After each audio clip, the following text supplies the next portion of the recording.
నమస్తే. ప్రస్తుతం మనతో పాటు సీనియర్ జర్నలిస్ట్ భరద్వాజ్ ఉన్నారు. ఆయనతో మాట్లాడదాం. నమస్తే సార్. నమస్తే సార్. పవన్ కళ్యాణ్ ప్రస్తుతం ఇప్పుడు డిప్యూటీ సీఎం, ఆయనకి గిఫ్ట్ ఇస్తూ ఆయన మేనల్లుడు సాయిధరం తేజ్ ఒక మాట అన్నారు. ఏంటంటే ఆయనలో ఉన్న చిన్న పిల్లాడికి ఈ గిఫ్ట్ అంటూ ఒక చిన్న పిల్లలు ఆడుకునే గిఫ్ట్ ఇచ్చారు. దీన్ని ఎలా చూడొచ్చు అంటారు?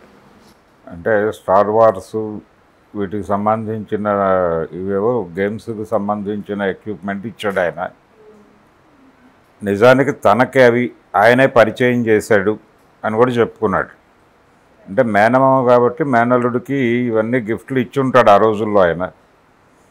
ఈయన ఇప్పుడు ఆయనకి ఆ విషయాన్ని గుర్తు చేస్తూ ఈ గిఫ్ట్లు ఇవ్వటం చూస్తే అంటే ఒక రకంగా గత సీఎం జగన్ మీద కూడా ఒక కామెంట్ ఉండేది.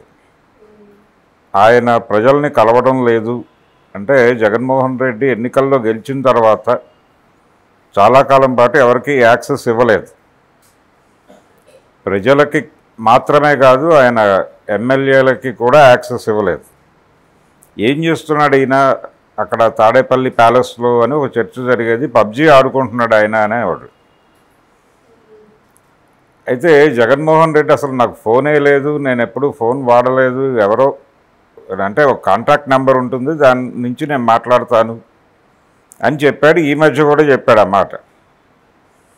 అయితే ఆయన పబ్జీ ఆడుతున్నట్టుగా కొన్ని ఫొటోసు అది మార్ఫింగ్ చేశారా లేకపోతే ఒరిజినల్గా ఆయన ఏదన్నా చూస్తుంటే స్నాప్ తీసి అలా చెప్పారా? పబ్జీ జగన్మోహన్ రెడ్డి అనేటువంటి రెండు పదాలు పక్కపక్కన చాలా కాలం పాటు నడిచినాయి. మరి ఇప్పుడు ఈయనేమో డెప్యూటీ సీఎం అయ్యాడు, ఆయనకు పట్టుకెళ్ళి టాయ్స్ ఇస్తే రేపు పొద్దున పవన్ కళ్యాణ్ మీద కూడా ఈ రకమైనటువంటి ట్రోల్ మొదలయ్యేటువంటి ప్రమాదం ఉందనే విషయం సాయిధరం తేజ్ గుర్తించి ఉండాల్సింది. అంటే రాజకీయాలు, సినిమాలు, సెలబ్రిటీసు, పొలిటీషియన్స్ ఎవరైనా సరే పబ్లిక్ లైఫ్లో ఉన్నవాళ్ళు ట్రోల్ అనేటువంటి ఒక ప్రమాదపు అంచుల్లో సంచరిస్తున్నట్టుగానే చూడాలి. ఎందుకు వాళ్ళు అక్కడ ఏరియాలు సంచరిస్తారంటే ఏది దొరికితే దాన్ని ట్రోల్ చేయడానికి ట్రోలర్స్ రెడీగా ఉంటారు. ఈ మధ్య రామ్ గోపాల్ వర్మ ఈ ట్రోలర్స్ని దయ్యాలతో పోలుస్తూ మాట్లాడాడు. నిజమే ఒక రకంగా అది. అంటే ప్రతి గ్రూప్కి, ప్రతి ఐడియాలజీకి కూడా ట్రోలర్స్ ఉన్నారు.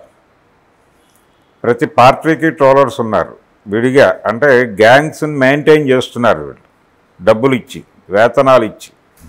ఈ వేతనాలు ఇచ్చి మెయింటైన్ చేస్తున్నటువంటి ట్రోలర్స్ అందరికీ కూడా సాయిధరం తేజ్ పవన్ కళ్యాణ్కి ఈ గేమ్ ప్యాక్ గిఫ్ట్ ఇవ్వడం ద్వారా ఒక ట్రోల్ మెటీరియల్ని సప్లై చేసినట్టుగా భావించాల్సి ఉంటుంది. తర్వాత నెమ్మదిగా రేపు ఆయన ఏదన్నా ఇన్సిడెంట్కి అంటే ఆయనకి ఇచ్చినటువంటి శాఖలకి సంబంధించి ఏ విషయంలోనైనా ఆయన సరిగా స్పందించకపోయినా లేకపోతే ఆ సమస్యని పరిష్కరించాల్సిన పద్ధతిలో పరిష్కరించకపోయినా లేదు ఆయన శాఖలకు సంబంధించి ఏదైనా ఇబ్బందికరమైనటువంటి పరిస్థితి జనాలకు ఏర్పడినా వెంటనే ఆయన గేమ్స్ ఆడుకుంటున్నాడు, స్టార్ వార్స్ ఆడుతున్నాడు అని చెప్పి మొదలుపెట్టేస్తారు. ఇది ఒక ప్రమాదం ఉంది.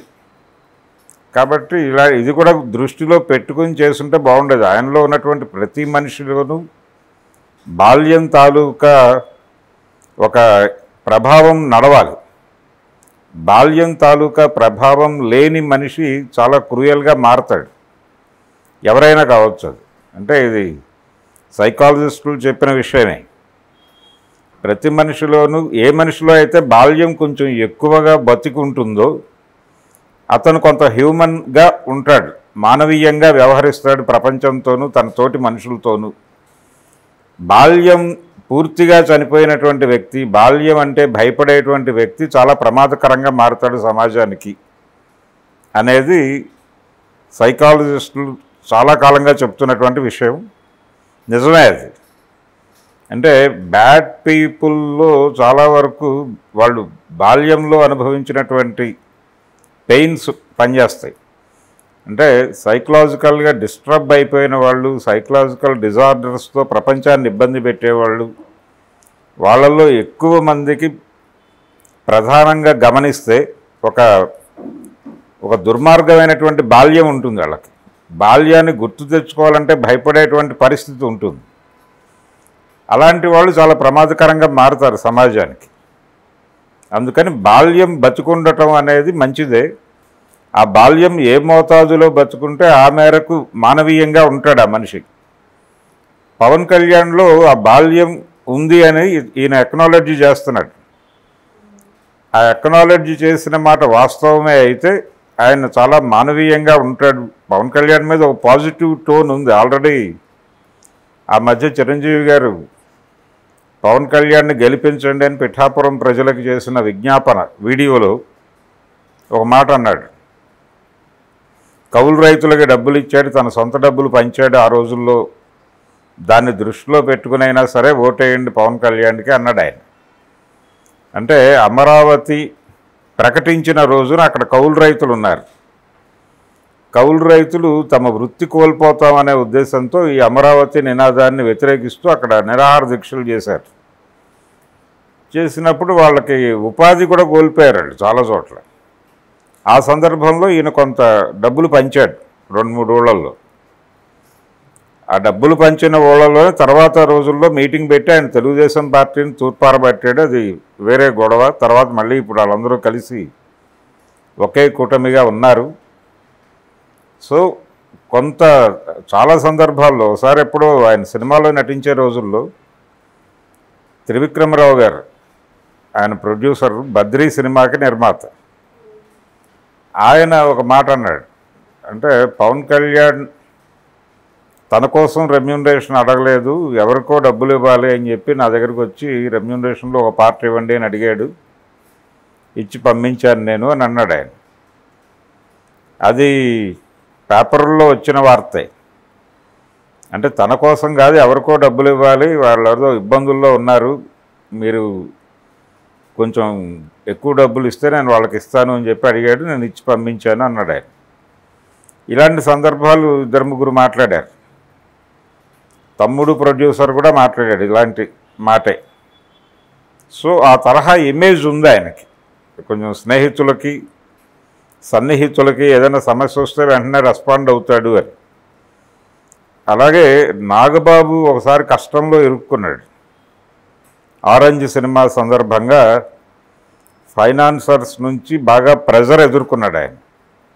ఆ ఎదుర్కొన్న టైంలో ఈయన కొన్ని సినిమాలు కమిట్ అయ్యి పవన్ కళ్యాణ్ నిజానికి క్రైసిస్లో ఉంది అతని కెరియర్. అప్పుడు జానీ తర్వాత వరుస ఫ్లాపుల్లో ఉన్నాడు, ఎటెళ్లాలో తెలియని పరిస్థితి. ఆ టైంలో కొన్ని సినిమాలు కమిట్ అయ్యి ఆ వచ్చినటువంటి అడ్వాన్సులు అవన్నీ తీసుకెళ్ళి ఆ ఆరెంజ్ సినిమా తాలూకా ఫైనాన్షియల్ క్రైసిస్ని క్లియర్ చేసి నాగబాబుని బయటేశాడు. అది ఆయనే స్వయంగా ఒక ఇంటర్వ్యూలో చెప్పుకున్నాడు. అంటే గబ్బర్ సింగ్ సినిమా చేసిన టైంలో ఒక వీడియో చేశాడు ఆయన. ఆ వీడియోలో చెప్పుకున్నాడు, ఈ దబాంగ్ అనేటువంటి సినిమా చాలా ఇల్లాజికల్గా అనిపించింది నాకు చూసినప్పుడు, కానీ ఈ సినిమాని రీమేక్ చేసే పరిస్థితి నాకు వస్తుందని నేను అనుకోలేదు, కానీ చేయాల్సి వచ్చింది, చేశాను. చేయటానికి కారణం అప్పుడున్నటువంటి నా కండిషను, నాకు డబ్బులు అవసరం, నాకు కాదు మా అన్నయ్యకి అవసరం, మా అన్నయ్య ప్రాబ్లంను తీర్చడం కోసం ఇవన్నీ కమిట్ అయ్యి చేశాను, నా మనసుకు నచ్చిన పాత్రలేం కాదు అని చెప్పాడు ఆయనే స్వయంగా. ఆయనే అంటే సినిమా పేరు చెప్పలేదు కానీ ఒక సినిమాకి సంబంధించిన ఫైనాన్షియల్ ప్రాబ్లమ్స్లో మా అన్నయ్య ఉన్నాడని మాట్లాడాడు. అది ఆరెంజ్ సినిమా సమస్య. ఆరెంజ్తో టోటల్గా ఆ బ్యానర్ మూతపడింది. అంజనా ప్రొడక్షన్స్ అనేటువంటి బ్యానర్ మూతపడింది. ఆ బ్యానర్ని ఫైనాన్షియల్ క్రైసిస్లోంచి బయటేయటం కోసం తన సినిమాలు చేశాడంటే మానవీయంగా స్పందించేటువంటి ఒక లక్షణం ఆయనకు ఉంది అనేది అర్థమవుతుంది. మానవీయంగా స్పందిస్తున్నాడంటే అతనిలో బాల్యం బతుకుంది ఏదో మేరకు అనేదే అర్థం. అది ఉండటం వల్లనే ఇది ఉంటుంది. అది ఉంది అనేది ఈ రోజున కొత్తగా ఈయన చెప్పాడు. కానీ ఈ గేమ్స్ ఇలాంటివి పబ్లిక్గా ఇవ్వడంతో మా ట్రోలర్స్ అందరూ లేచి నిలబడి ఆ పనిలోకి, ఆ యాక్టివిటీలోకి వెళ్ళే ప్రమాదం ఒకటి ఉంటుంది. దాన్ని కూడా దృష్టిలో పెట్టుకోవాల్సి ఉంటుంది. Okay sir, thank you.